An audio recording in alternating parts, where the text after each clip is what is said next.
오늘 제목은 내 아들 압살롬아 하는 제목입니다. 자, 우리 이 그림은 예수님께서 이제 십자가에 못 박히시기 바로 직전에 아주 불량한 그런 인생들에게 뺨을 맞으시고 또 침뱉음 받으시고 온갖 모욕과 능욕을 받으시는 그 장면을 누가 그렸는지는 저도 잘 모르겠습니다만은 그 그림입니다. 자, 그러면 여러분 우리 한번 생각해 볼게요. 만약에 우리가 저 자리에 앉아 있다면 이렇게 나는 죄가 없는데 누가 와서 나를 이렇게 주먹으로 치고 내 얼굴을 가리우고 침을 뱉고 말할 수 없는 능욕을 나에게 준다면 나의 심령이 어떻겠습니까? 네. 우리 상상해 가시죠? 지금은 안 그럴 것 같아도 막상 당하고 나면 내 속에 있는 뱀이 올라오는 것을 우리가 느낄 것입니다. 그럼 우리 한번 생각해 보겠습니다. 예수님이 이렇게 능욕과 모욕을 당하실 때에 분개하는 마음이 일어났거나 이것들을 일으키는 마음이 이렇게 솟아나와서 아버지 하나님, 제가 지금 마음에 분개가 일어납니다. 제가 이 인간들을 사랑해야 되는데 아버지, 제가 이 인간들을 사랑할 수 있도록 도와주시옵소서. 이렇게 기도해서 그 미움이 사라지고 이 사람들을 사랑하게 됐다. 혹은 요단강처럼 인간을 사랑한다 치고 사랑을 나타내었다. 어쨌든 분개하는 마음이 올라왔는데 아버지 하나님의 도움을 통해서 사랑을 그 마음을 낮추고 사랑을 나타냈다. 두 번째, 인간들이 이렇게 능욕과 모욕을 가했지만 어떠한 복수나 원한의 감정이나 분노하는 어떤 그러한 감정이 일체 없었고 무한한 사랑의 정신을 우리 주님께서 계속 가지시고 유지하셨다. 우리 둘 중에 어느 것이 맞을 것 같습니까? 그러니까 쉽게 말씀드리면 이 큰 능욕과 모욕과 이 큰 굴욕의 경험 가운데서 예수님의 마음에 털끝만큼이라도 화가 났는가? 혹은 안 났는가? 어떤 분을 통해서 제가 어떤 분을 통해서 또 다른 어떤 분이 이런 질문을 했다. 그래서 제가 이 말씀을 또 준비하게 된 계기가 됐습니다. 마음속으로 여러분 한번 대답해 보십시다. 예수님이 저 장면에서 저 굴욕을 당하실 때에 저분의 마음 가운데 털끝만큼이라도 화가 났을까 안 났을까? 한번 마음속으로 대답해 보시기 바랍니다. 자, 여기 복음성경 히브리서 2장 14절 주의 말씀에 이런 말씀이 있습니다. 그는 하나님께서, 여기서 그는 예수님이시죠. 그는 하나님께서 그를 위하여 예비하신 인간의 몸을 가지고 하나님의 품성을 생활로 나타내었다. 그러면 예수님이 저 모욕을 받으시고 무한한 굴욕을 당하시는 저 장면도 하나의 생활인가요? 그렇죠. 생활이죠. 그러면 저 생활에서도 뭐를 나타내었을까요? 누구의 품성을요? 아버지 하나님의 품성을 저때도 나타냈겠죠. 그렇죠? 그는 하나님의 생활을, 그러니까 하나님이면 이 땅에서 어떻게 살 것인가 하는 것을 예수님이 몸소 우리에게 시범을 보여주신 것입니다. 그렇죠? 말씀드린 대로 우리가 생각을 해보면, 그러면 예수님이 이 도화를 받으셨는데 이때에 예수님의 마음속에 감정이 격해지는 어떤 그것이 있었을까? 만약 그것이 있었다면 그것이 과연 신의 성품인가 하는 것을 우리가 생각해 볼 수 있습니다. 그렇죠? 우리가 이거 한번 생각해 볼 수 있는 문제겠죠. 예수님이 수많은 도발을 받으시고 모욕을 받으시고 귀신 들렸다는 얘기도 듣고 별 얘기를 다 들었거든요. 그때 예수님이 과연 마음에 격분하는 감정이 생겼을까? 아니면 전혀 없었을까? 자, 말씀드린 대로 신의 성품을 예수님께서는 생활로 나타냈습니다. 신의 성품이 과연 화가 나는데도 이렇게 참고 인내하는 성품인가? 아니면 신의 성품이라는 것이 도발을 받아도 무한한 사랑이 흘러나가는 그런 성품인가 하는 것을 우리가 좀 생각해 볼 수 있습니다. 왜 이것을 우리가 생각해 봐야 되는가 하면 이 사랑이 흘러나가는 예수님의 마음, 그게 성품이고 그게 의거든요. 그러면 우리가 그리스도의 의를 받아야 되는데 과연 우리가 받아야 할 그리스도의 의가 어떤 의인가 하는 것을 우리가 생각해 봐야 되겠죠. 그죠? 네. 그래서 오늘 이 말씀도 그런 차원에서 말씀을 드리는 것입니다. 어떤 분들은 아니 우리 증언의 말씀에 보면 예수님은 우리의 뭐다? 모본이다 하는 말씀이 있습니다. 그럼 예수님이 우리의 모본이라면 우리도 도발을 받으면 우리는 올라오죠. 그렇죠. 올라오죠. 그러면 우리가 믿음으로 얻는 의인은 우리가 도발을 받았을 때 올라올 때 이제 너무 잘 아시잖아요. 어떻게 하면 되는지. 그렇게 해서 분개가 올라왔지만 예수님도 그렇게 승리하셨다. 그러면 예수님이 우리의 모본이 되죠. 그렇죠. 모본이죠. 그렇게 본다면 예수님이 화가 났어야 되죠. 그죠? 그래야 모본이잖아요. 아닌 것 같아요? 그래야 모본이 되잖아요. 나를 따라하거라. 나도 이렇게 했다. 그러니까 너희들 이렇게 해라. 그게 모본 아니에요. 그러면 예수님은 우리와 똑같은 타락한 본성을 입으셨기 때문에 모욕을 당하고 침뱉음을 당하면 분노가 일어나고 복수의 감정이 솟아나는데 아버지 하나님 저를 좀 도와주세요. 이렇게 해서 그걸 이기고 사랑을 나타냈다. 그래서 폭풍의 바다가 잔잔해지는 그런 경험을 통해서 사랑이 흘러나갔다. 이게 우리의 모본 아니에요. 그죠? 이렇게 주장하는 분들이 있어요. 있어요. 예수님도 그랬다. 그거예요. 과연 이게 맞을까요? 의문이 들죠. 우리에게 주시는 그리스도의 의가 그 정도 수준의 사랑인가? 예수님도 도발을 받으면 확 이렇게 올라오는 그런 의를 가지셨는가? 하는 부분을 우리가 좀 생각해 볼 수 있습니다. 자, 여기 복음성경 이렇게 기록되어 있습니다. 인성을 가졌으나 인간의 죄성은 없었습니다. 그는 인성을 취하셨으나 인간의 죄된 것은 취하지 않았다. 이렇게 기록되어 있습니다.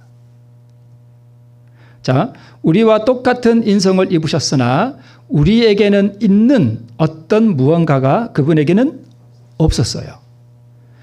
그 예수님이 우리의 모본이기 때문에 예수님도 욱 하는 게 올라왔지만 이겼다. 이렇게 주장하는 분들은 예수님이 우리와 완벽하게 똑같다라고 주장하는 분들이 그렇게 주장합니다. 그런데 여기 분명히 말씀하기를 우리에게 있는 무언가가 예수님에게는 없었어요. 그렇죠? 네. 그분은 우리와 완벽하게 똑같지 않습니다.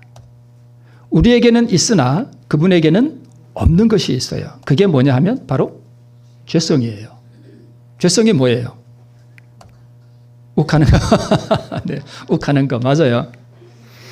욱하는 거, 자기 영광을 구하는 거, 이기적인 거 그런 게 다 죄성이잖아요. 그죠? 그래서 제가 범사의 형제들과 같이 되심이 마땅하도다라는 이 말씀에 의거해서 예수님은 우리와 똑같다라고 그렇게 주장하는 분들이 있습니다. 범사가 뭐예요? 모든 일에 그런 뜻이죠. 모든 일에 모든 면에서 우리와 똑같다 이렇게 주장합니다. 죄성이 뭐냐 하면 뭐예요? 마귀 본성이 그게 죄성이에요. 그게 자아예요. 그죠? 예수님에게 그러면 마귀 본성이 있었다는 뜻인가요? 아니요. 없었어요. 우리에는 마귀 본성이 있나요? 우리에게는 있어요. 마귀 본성이 있어요. 그래서 한 대 딱 맞으면 이게 또 하고 싶죠. 나도 막 나가고 싶은 게 그게 마귀 본성이에요. 근데 예수님에게는 그게 없었습니다. 그래서 예수님은 우리와 완벽하게 똑같지 않습니다. 분명히 예수님에게는 죄성이 없다 그랬습니다. 그는 마귀입니다. 루스벨. 그는 그의 천사들에게 예수께서 타락한 인간의 본성을 취하신다면 자기가 그를 이기고 구원의 계획이 성취되지 못하도록 막을 수 있다고 말하였다. 이렇게 말씀하고 있습니다. 여기 타락한 인간의 본성이 연약한 인성을 취하셨으나 인간의 죄성은 취하지 않았습니다. 그래서 타락한 마음을 가졌다 그래서 도발을 받으면 욱하고 올라오는 그런 것이 예수님에게도 있었던 것이 아님을 우리가 알 수 있습니다. 그래서 타락한 인간의 본성은 무지한 연약성이에요. 배가 고프면 피곤하고 안 자면 졸리웁고 타락한 인간의 그 연약한 본성을 우리 주님께서 취하셨다는 것입니다. 자, 그러면 다시 한번 이 그림을 보면서 우리 보겠습니다. 지금 여기 앉아서 눈을 가리우고 막 얻어맞고 있는 이 예수님은 이 일이 있기 전에 자신을 뭐라고 표현하셨는가 하면 나는 마음이 온유하고 겸손하다 이렇게 스스로에게 말씀하셨습니다. 이 세상에 어떤 인간이 나는 마음이 온유합니다 이렇게 말할 수 있는 사람이 있을까요? 만약 그런 사람이 있다면 그런 사람은 좀 이상한 사람이에요. 아무리 온유한 사람도 자기가 나는 온유하다고 말할 수 없어요. 그런데 예수님만이 이렇게 말씀하셨습니다. 나는 마음이 온유하다 이렇게 말씀하셨습니다. 분개와 복수의 정신이 솟아나는 것이 온유일까요? 아니면 이 상황 가운데서도 온유와 무한한 사랑의 정신이 흘러나오는 게 온유일까요? 우리 뒤에 가서 우리가 결론을 좀 보도록 하면, 먼저 결론을 낸다면 예수님은 이렇게 도발을 받으실 때에 어떠한 분개함이나 어떠한 짜증이나 어떠한 미움이나 어떠한 복수의 감정이 들 것만큼도 없었습니다. 예수님은 어떤 상태의 마음을 가지셨는가 하면 티 없이 순결한 상태였습니다. 그러니까 하얀 백지 같은 마음이었고, 우리는요 김같이 검은 마음을 우리는 가지고 있습니다. 김같이 까매요. 예수님은요 종이같이 하얀 그런 마음을 가지고 오신 분입니다. 티 없이 순결한 상태에서만 존재할 수 있는 그런 악에 대한 적개심과 함께 그리스도께서는 어떤 선요? 무한한 선만이 품을 수 있는 사랑을 죄인에게 뭐 하셨대요? 나타내셨대요. 무한한 선이 뭘까요, 여러분? 저도 잘 모릅니다. 이게 얼마나 순결하고 깨끗한지, 이게 얼마나 큰 사랑인지 저도 잘 모릅니다. 그런데 하여튼 무한한 선만이 품을 수 있는 그런 사랑을 죄인에게 나타내셨대요. 이 사랑이 욱하는 사랑일까요? 온 세상의 죄의 무거운 짐을 몸소 지시고 십자가에 못 박히신 고통 중에서도 그분은 당신 자신을 능욕하는 자들과 살해하는 자들을 위하여 아버지여 저들의 죄를 사하여 주옵소서. 속에서는 분개가 우러나서 저것들을 좀 죽이고 싶은데 아버지여 저들을 사하여 주옵소서 이렇게 했을 것 같아요. 이건 좀 이상한 것 같죠. 네. 능욕의 짐을 지고 자신을 저주하고 못 박는 이들을 향해서 무한한 선만이 품을 수 있는 사랑을 뭐 했대요? 나타내셨대요. 자신을 능욕하는 인생들을 향하여 용서를 비는 애끓는 사랑의 심령을 우리 주님께서 나타내셨습니다. 그래서 화가 나고 저주하고 싶은데 하늘의 능력을 입어서 승리하신 것이 아닙니다. 무한한 사랑의 조수가 심령 깊은 곳에서 흘러나왔음을 알 수 있습니다. 이 그림은 소돔성입니다.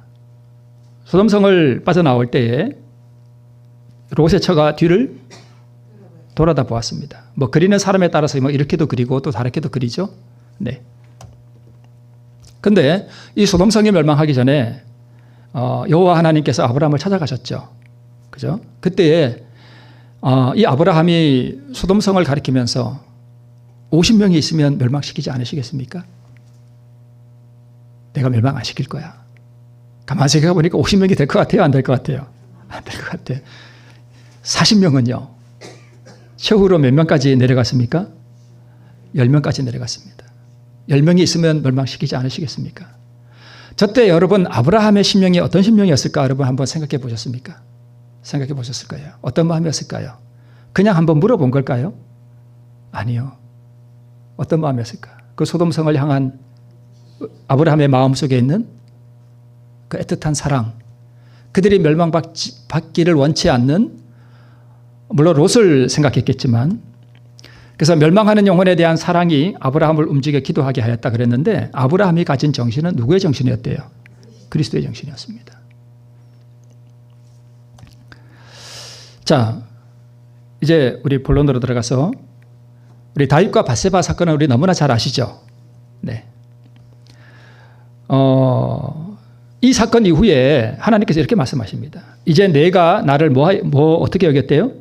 그러니까 다윗이 하나님을 업신여겼대요. 업신여기고 햇사람 우리아의 철을 빼앗아 내 철을 삼았은즉 칼이 내 집을 영영히 떠나지 아니하리라 하셨고 여호와께서 또 이처럼 이르시기를 내가 네 집에 재화를 일으키겠다 이렇게 말씀하셨습니다. 이 말씀을 보면 하나님께서 직접 칼을 들고 이렇게 막 치는 것 같죠. 그죠? 근데 이게 무슨 뜻이냐 하면 이어서 이 일로 여호와의 원수로 크게 회방할 거리를 얻게 하였다 이런 말씀에 의하면 사단이 회방할 이유를 제공했기 때문에 즉 하나님께서 다윗에게 복을 내리고 은혜를 베풀 명분을 다윗 스스로 뭐 해버린 거예요? 걷어차버렸습니다. 그런 범죄와 악행을 행한 다윗에게 하나님께서 꾸준하게 계속 복만 주시면 사단이 뭐라고 고소할까요? 회방할까요? 하나님 이거 반칙입니다. 이렇게 할 거 아니에요. 그죠? 그러니까 하나님께서 복을 주실 수 있는 명분을 스스로 걷어찼기 때문에 이 모든 재화는 다윗 스스로 자초하게 되었다는 뜻입니다. 그렇죠? 네. 자, 다윗에게는 이렇게 많은 아내가 있었습니다. 가운데 붉은 네모가 다 다윗의 아내들이에요. 부럽지는 않으시죠? 부러우면 안 됩니다. 근데 여기 세 번째 마아가라는 아내가 있었어요. 근데 이 마아가라는 아내가 낳은 아들이 누구냐 하면 바로 압살롬이에요. 압살롬. 근데 이 압살롬에게는 또 다른 누이가 하나 있었습니다. 마아가의 딸이죠. 다말이라고 하는 딸이 있었습니다. 그런데 이 마아가는 그슬왕 달메의 딸이라 이렇게 성경에 기록되어 있습니다. 그슬왕 달메가 무슨 뜻이냐 하면 자, 이 지도를 보시면 이스라엘 지도죠. 위에 갈릴리 바다가 보이고 밑에 사해 바다도 보이죠. 자, 파란 네모칸 있는 저 갈릴리 바다를 조금 확대해서 보면 이렇게 보입니다. 여기에 뭐가 보이죠? 그술이 보이죠. 이 마아가는 그술 왕 달메의 딸이었습니다. 이 그술은 다윗 당시에 갈릴리 바다 북동쪽에 있는 그술이라고 하는 작은 왕국이 하나 있었는데 그 왕국의 왕이 달메라는 왕이 있었어요. 그런데 이 그술이라는 나라는 조그만 왕국이었고요. 다윗 왕 이후에 위의 나라들에 의해서 금방 멸망하고 없어져요. 지금 저 구술이라는 곳은 이렇게 지대가 아주 높은 고원이에요. 그래서 지금 저 고원을 뭐라고 부르냐 하면 골란 고원이라고 불러요. 골란 고원 들어보셨죠? 이스라엘과 팔레스타인 막 분쟁하다 보면 골란 고원 많이 들어보셨을 겁니다. 골란 고원이 있는 자리입니다.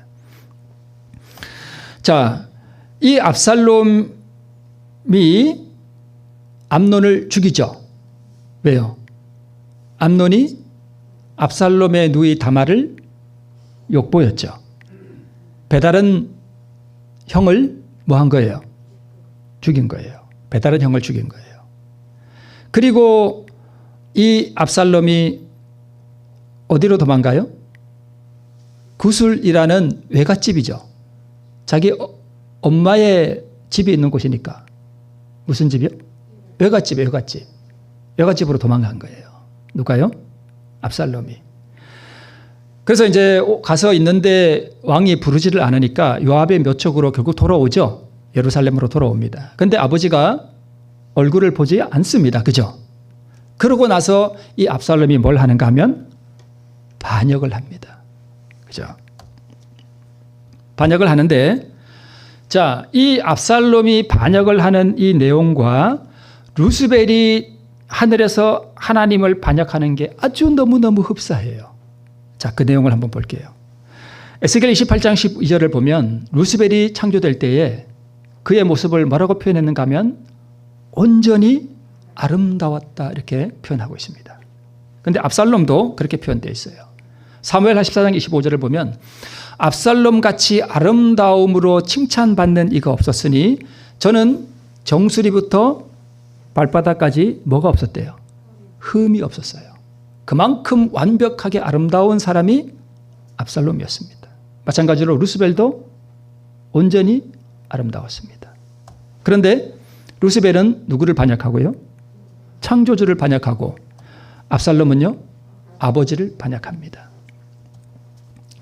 루스벨이 타락할 때에 온 하늘을 다리면서 많은 천사들의 마음을 훔치죠. 이렇게 말로 이렇게 자기를 아주 거룩한 척, 마치 하늘의 정부를 아주 염려하는 척하면서 천사들의 마음을 다 사로잡아 버립니다. 그래서 결국 3분의 1이 타락하게 되죠. 네. 그런데 돌아온 이 압살롬이 성문을 들어오는 사람들에게 당신 뭐하러 왔냐? 제가 이만한 소송이 있어서 왔습니다. 내가 해결해 줄게. 이런 식으로 해서 사람의 마음을 뭐 했대요? 도적질했습니다. 아주 똑같아요. 루스벨은 뭐가 되고자 하고요? 하나님이 되고자 했습니다. 압살롬은요? 아버지를 반역하고 왕이 되고자 했습니다. 그리고 당연히 하늘에 뭐가 있었습니까? 전쟁이 있었습니다. 하나님의 군대와 루스벨의 군대가 전쟁이 있었습니다.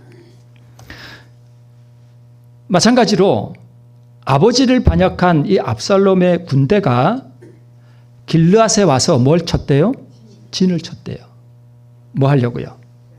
전쟁하려고요. 그러니까 루스벨과 압살롬의 이 반역의 과정이 너무너무 똑같습니다. 어디에 진쳤대요? 길르앗에 진쳤대요. 자, 길르앗이, 여기가 예루살렘이에요. 아들이 반역을 했는데 아버지가 도망을 가는데 이렇게 도망을 가요.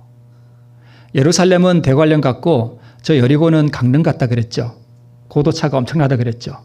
그래서 대관령에서 강릉 내려가듯이 대관령 고개 내려가듯이 막 내려가야 돼요. 내려가서 요단강을 건너서 어디로 도망가는가 하면 마하나임이라는 곳으로 도망갑니다. 저기가 마하나임이에요. 근데 저 마하나임이 어떻게 이름이 붙었는가 하면 아주 옛날에 야곱이 야복강에서 뭐 하죠? 씨름하죠. 형 에서가 쫓아오니까. 그리고 승리하죠. 그리고 나서 봤는데 뭘 봤는가 하면 하나님의 군대를 봤어요. 그래서 그곳 이름을 뭐라고 붙였는가 하면 마하나임이라고 붙였습니다. 마하나임의 뜻은 하나님의 군대라는 뜻이에요. 근데 오랜 세월 후에 다윗 왕이 자식에게 쫓겨서 도망간 곳이 어디예요? 바로 저 마하나임이에요. 근데 마하나임 바로 옆에 보니까 파란 선 이렇게 하나 있죠. 그게 강인데요. 저 강 이름이 바로 야복강이에요. 그러니까 야곱이 야복강에서 기도한 그 야복강이 바로 어디 있어요? 바로 저기 있어요. 지리 공부도 괜찮죠? 네.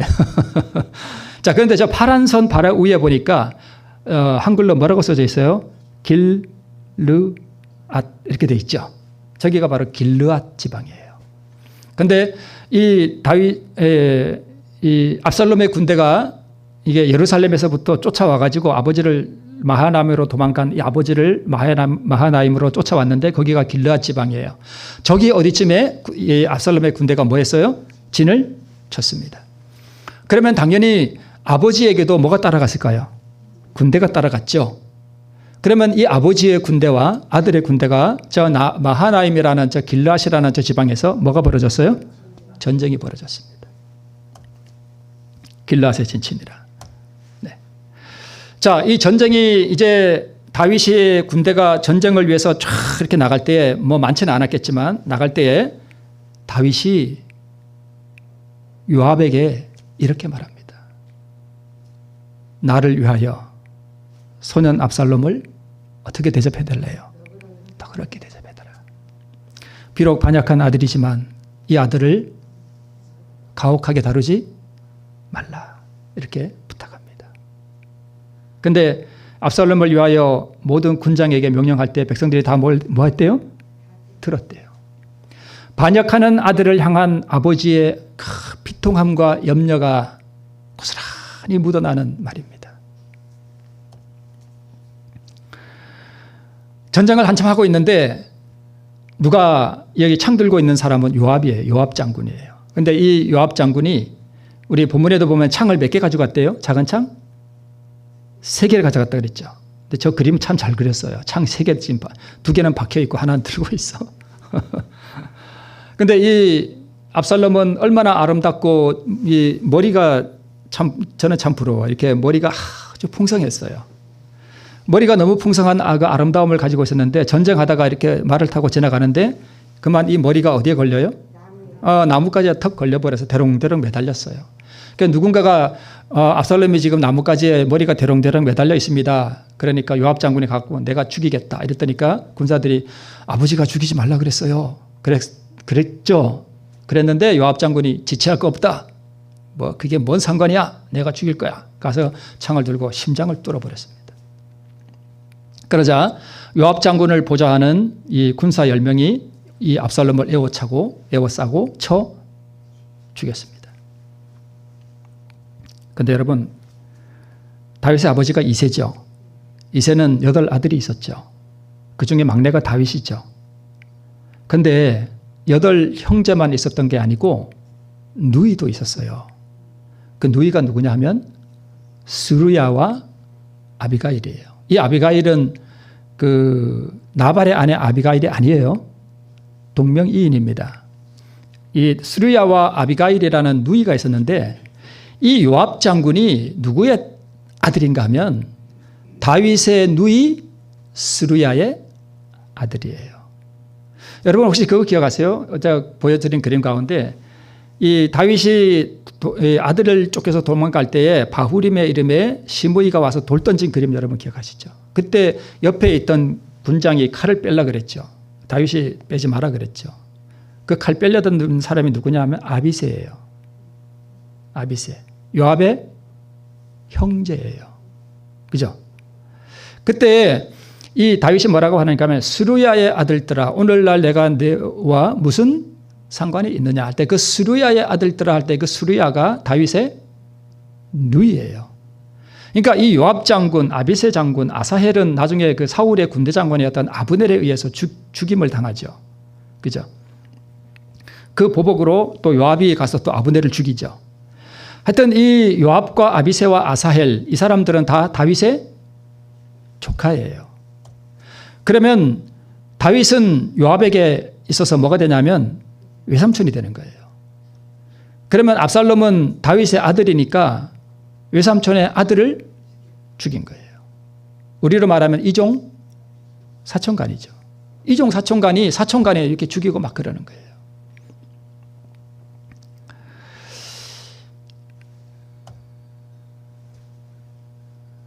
전쟁이 거의 끝났습니다. 이게 구스 사람과 아히마아스가 이렇게 보고하기 위해서 쫓아가는 그 내용 다 기억하시죠?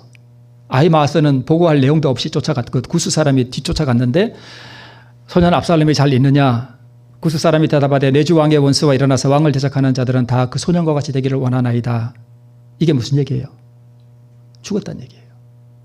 이 이야기를 듣고 난 다음에 다윗이 한 말이 오늘 본문에 나오는 그리고 제목이기도 한 바로 이 말씀입니다. 왕의 마음이 심히 아파 문으로 올라가서 우으니라. 저가 올라갈 때 말하기를 내 아들 압살롬아 내 아들 압살롬아 내가 너를 대신하여 죽었다면 압살롬 내 아들아 하였더라 라고 기록하고 있습니다. 여러분 오늘 이 다윗의 마음이 성경에 왜 기록되어 있을까요? 단순히 역사적 사실을 기록하려고요? 무엇을 말하려고 다윗의 아픔이 여기에 이렇게 기록되었겠습니까? 우리는 여기서 뭘 읽어야 할까요? 자, 이게 철길이 이렇게 2개가 있습니다. 그런데 성경은 이 철길 2개를 한꺼번에 잘 보여주지 않습니다. 하나는 숨겨놓습니다. 그렇죠? 하나를 통해서 다른 하나를 뭐하게 해요? 보게. 이쪽 왼쪽에 있는 이 철길은 다윗의 마음을 지금 기록해놨죠. 그렇죠? 근데 이 오른쪽은 숨겨져 있어요. 이 오른쪽은 뭘까요? 누구의 마음일까요? 하나님의 마음이에요. 예수님은 다윗의 후손이라 그러죠. 그러면 오늘 자기 반역하는 이 아들을 향한 아버지의 그 비통한 심령과 그 애타는 마음, 자기를 치는 거 아니에요. 그죠? 그러면 아까 처음에 제가 보여드렸던 예수님께서 십자가 달리시기 전에 말할 수 없는 능력을 받으시는 장면이나 사실 압살롬이 아들 압살롬이 아버지를 반역하는 것이나 같은 거예요.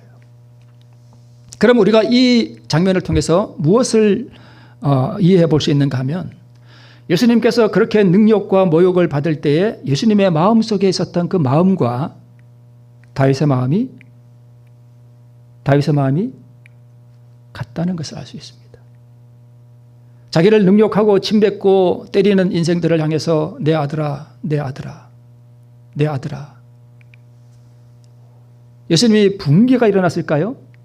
마음이 너무 아프고 아파서 내 아들들아, 내 아들들아 이런 마음이었을까요?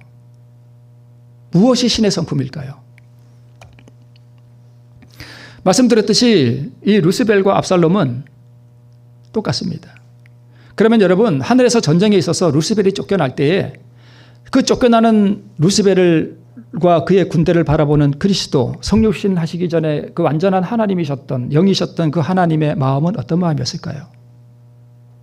저것들을 분개한 마음이었을까요? 똑같아요.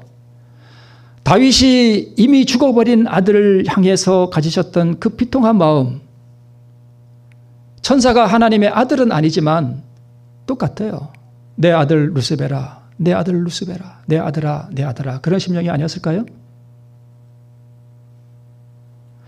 우리는 다윗의 이 비통한 마음을 통해서 루스벨이 타락하고 그가 영웅령이 아버지를 반역하고 그가 죽을 수밖에 없는 그런 운명에 처했음을 보는 창조주 하나님 그리스도의 마음이 압살롬을 향한 다윗의 마음과 같음을 알 수 있습니다.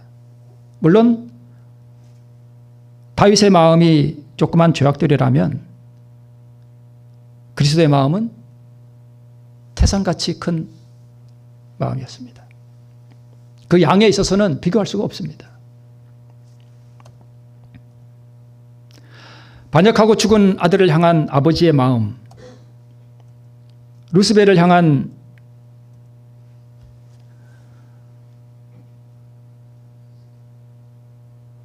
그리스도의 마음, 그리고 그 그리스도를 능욕하는 사람들을 향한 저기 앉아 계신 그리스도의 심령이 어떤 심령이었을까?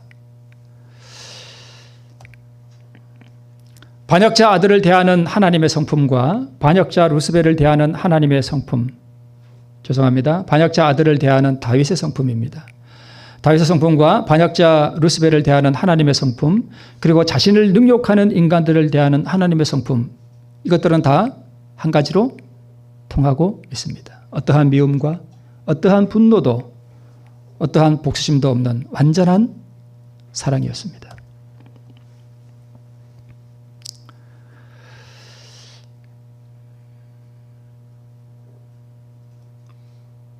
압살롬은 이미 죽었죠. 범죄하고 죽은 아들을 향한 아버지의 그 애통함, 아들을 대신하여 1000번이라도 죽을 사랑을 다윗이 나타냈습니다. 내가 너를 대신하여 죽었다면 좋았을 것을 이라는 다윗의 그 고백은 그냥 해본 소리가 절대 아님을 우리가 알 수 있습니다.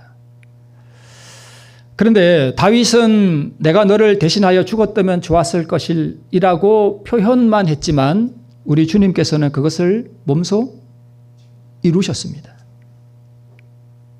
반역하는 그 아들을 위하여 자신의 생명을 내주셨습니다. 네, 내가 너를 대신하여 죽었다면 좋았을 것을. 다윗은 바라기만 했지만 우리 주님께서는 그것을 이루셨습니다. 네, 체험하셨습니다. 다윗의 마음은 그리스도의 마음의 표상입니다. 다윗의 동함은 영원한 실체에 비하면 희미한 그림자에 불과합니다. 다윗이 그렇게 비통한 마음으로 아들을 향한 그리움, 자기를 반역하는 아들을 향한 그 그리움을 나타냈다면, 그것이 죄악들 같다면 우리 주님의 마음은 무한한 것입니다. 비록 승리하기는 했으나 만약에 자신을 때리고 능욕하는 인간에게 분노가 치솟았다면 그것이 과연 신의 성품일까요? 우리는 그것이 신의 성품이라고 말할 수 없습니다. 그 무한한 사랑을 우리 주님께서 이루셨습니다. 우리 마치는 찬미가 지난번에 한번 불렀던 146장인데요. 그 영원하신 사랑을 이루셨도다. 마지막 찬미 부를 때 한번 또 묵상해 보시기 바랍니다. 그 영원한 의, 그 영원한 사랑을 주님께서 이루셨습니다. 도발과 모욕과 무한한 굴욕의 경험 가운데서 멸망시키고자 하는 붕괴가 일었다고 생각한다면 그것은 거의 신성모독에 가까운 생각입니다. 그래서 우리 중간에 녹색 글씨를 보면 당신 자신을 능욕하는 자들과 살해하는 자들을 뭐하여? 위하여. 아버지여 저들을 사하여 주옵소서. 자기 하는 것을 알지 못함이니이다 라고 말했습니다. 그래서 여러분 모욕과 도발을 받을 때 성질이 올라오지만 자신을 굴복시키는 경험을 통해 승리하는 그리스도인이 있죠. 그러나 모욕과 도발을 받을 때에도 죄인들을 향한 깊은 사랑을 나타내는 것이 가능합니다. 이것이 환난의 때에 서야 할 그리스도인들의 품성이에요. 그런데 이걸 누가 우리에게 보여줬는가 하면 스데반이 보여줬습니다. 그러니까 여러분 이거예요. 제가 이제 지금까지 말씀드렸던 것들은 다 뭐냐 하면 우리가 이렇게 내 안에 있는 뱀, 내 안에 있는 나발, 내 안에 있는 자아를 누가 이렇게 건들면 올라오잖아요. 그죠? 올라올 때 하나님께 기도하고 또 요단강처럼 자아를 굴복하는 그 믿음의 행위를 통해서 우리가 승리할 수 있죠. 이제는 어떤 차원으로 올라가야 되는가 하면 도발을 받아도 반응하지 않는 그런 차원으로 올라가야 합니다.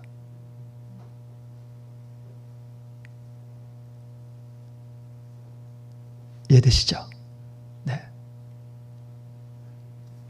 누가 말을 도발하고 내 뺨을 한 대 내가 탁 맞아도 마음속에서 아무 미움도 원망도 복수심도 나도 같이 한 대 때리고 싶은 마음도 전혀 일어나지 않는 그 의를 우리가 개발시켜야 합니다.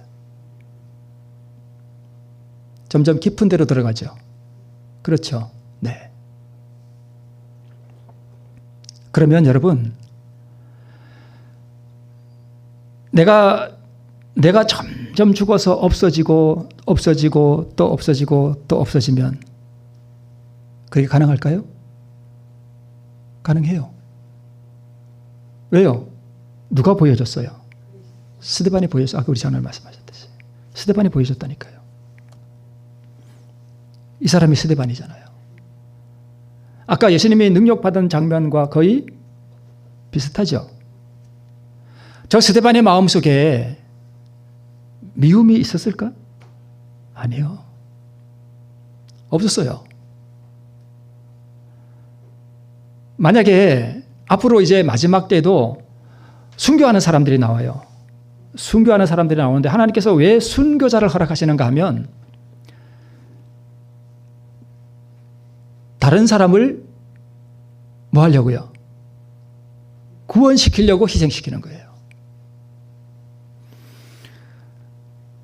마지막 때 순교하는 사람들은 너무너무 거룩하고 의롭고 도발을 받을지라도 전혀 분개함이 없이 완전한 그리스도의 사랑을 나타내는 그 모습을 보고 많은 사람들이 저게 그리스도인이구나. 예수님을 보는 거예요. 그걸 보고 사람들이 이게 진리다. 그래서 돌아오는 사람들이 많아요. 그래서 순교를 하는 거예요.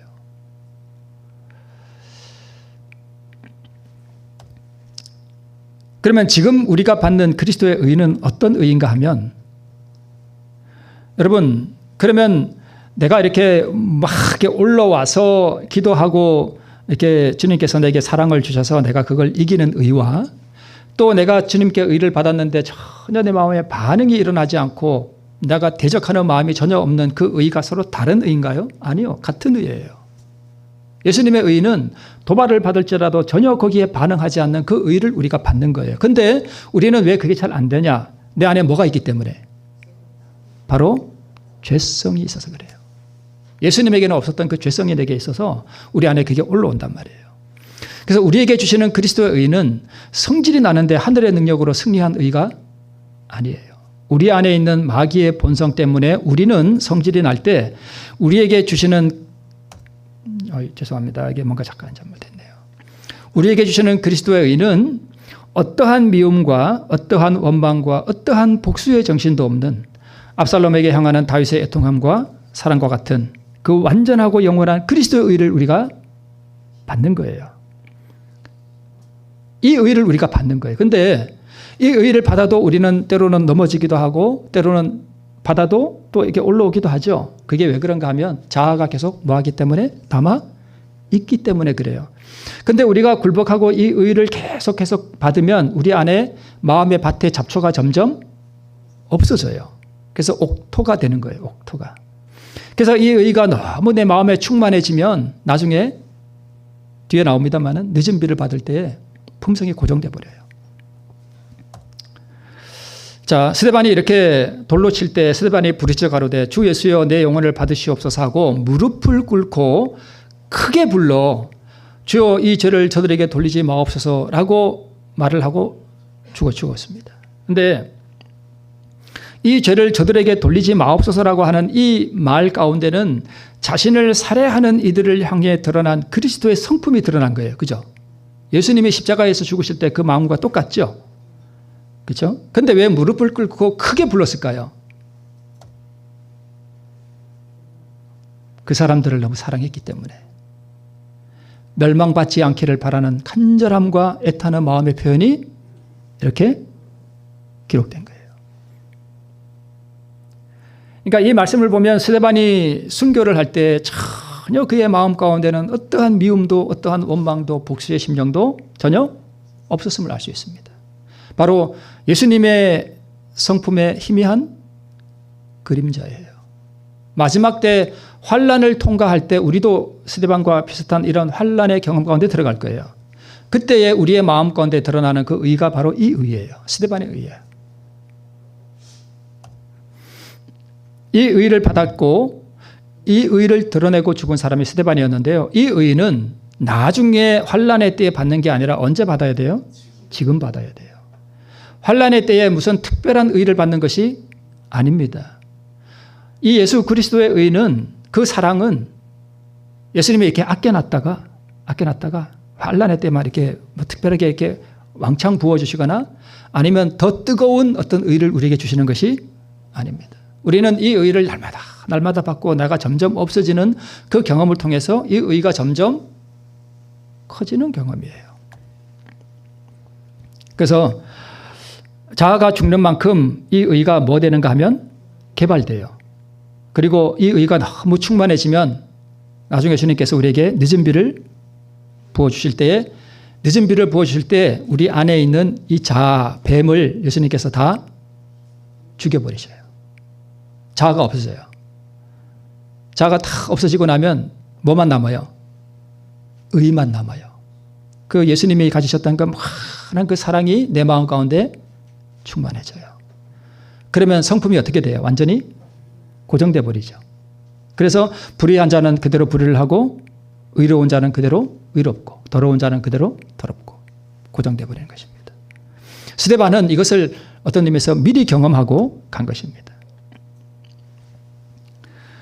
완고한 자의 마음의 벽에 부딪혀 은혜의 물결이 되돌아올지라도 헤아릴 수 없이 깊은 사랑은 다시 긍휼의 조수가 되어 더 힘있게 몰려가는 것이었다. 우리 예수님의 마음이 이랬다는 것입니다. 반역하고 폐역한 인생들이 예수님을 거절할수록 우리 주님의 마음은 헤아릴 수 없이 더 깊은 사랑이 되어서 더 힘있게 몰려갔다 이렇게 말씀하고 있습니다. 이 말씀만 봐도 예수님의 마음 가운데는 반역하는 인생들을 향해서 어떠한 미움도 어떠한 원망도 어떠한 감정도 없었음을 알 수 있습니다. 이게 우리가 가져야 할 의예요. 이게 의가 점점 계단을 밟아 올라가서 붕괴가 일어나지만 승리하는 그 경험 차원에서 점점 더 높아서 이제는 도발을 받아도 미움조차도 없고 오히려 그 사람이 너무 불쌍해서 그 사람을 주님 저 사람 용서해 주세요. 제가 차라리 하늘 못 가도 저 사람 주님 꼭 구원해 주세요. 저 사람 용서해 주세요. 그런 마음 우리 가능할까요? 네, 가능해요. 붕괴가 나서 하려고 하다가 다 참았어. 그것도 아름다워요. 그러나 도발을 받아도 그 사람이 너무 불쌍해. 왜요? 왜 불쌍해요? 여러분 다윗이 왜 뒤에 나오니까 왜 불쌍해요? 그 사람이. 그 사람은 지금 마귀 품성 드러내고 있잖아요. 나를 도발하고 있잖아요. 저 사람 저렇게 가면 뭐 받아? 어디로 가요? 지옥 가잖아요. 불쌍하잖아요.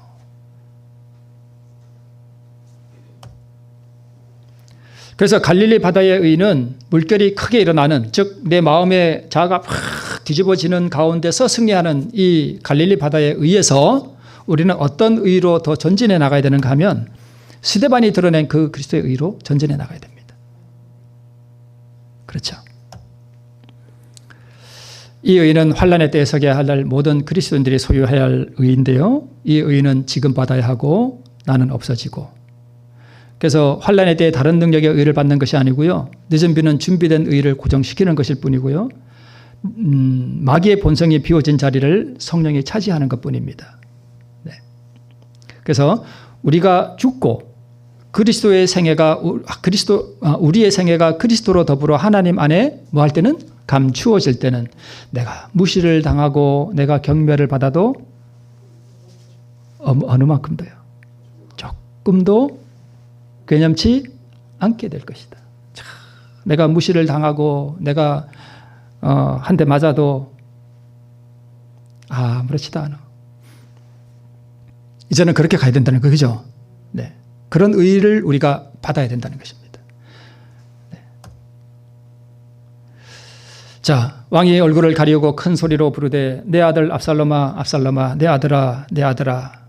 여러분, 우리가 어떤 하나님의 성품을 잘 모르면 이렇게 돼요. 내가 예를 들어서 조금 뭐 잘 나가는 것 같다가 이렇게 죄를 지었어. 그러면 예수님이 이렇게 눈을 이렇게 뜨고 이놈이 하고 나를 이렇게 보는 것 같죠. 그럼 괜히 주눅 들죠. 절대 안 그래요.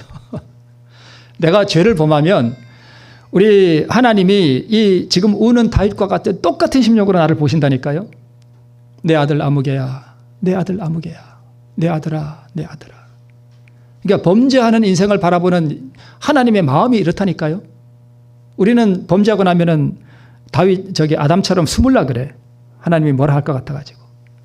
그렇지 않아요. 내 아들아, 내 아들아. 이것이 단순히 아들의 육체적 죽음을 슬퍼하는 것일까요? 아니에요. 압살롬은 구원의 기회를 영원히 잃어버렸습니다. 두 번 다시 그에게 기회가 없어요. 이것을 다윗이 몰랐을까요? 알았어요. 다윗이 얼마나 슬펐을까? 내가 영영이 구원을 잃어버릴지라도 아들은 구원 얻기를 바라는 아버지의 마음, 이것이 다윗의 마음이었고, 차라리 내 이름을 생명책에서 지워버리는 대신에 내 아들이 구원을 받을 수 있다면 다윗은 그렇게 할 마음이었습니다. 이것을 예수님께서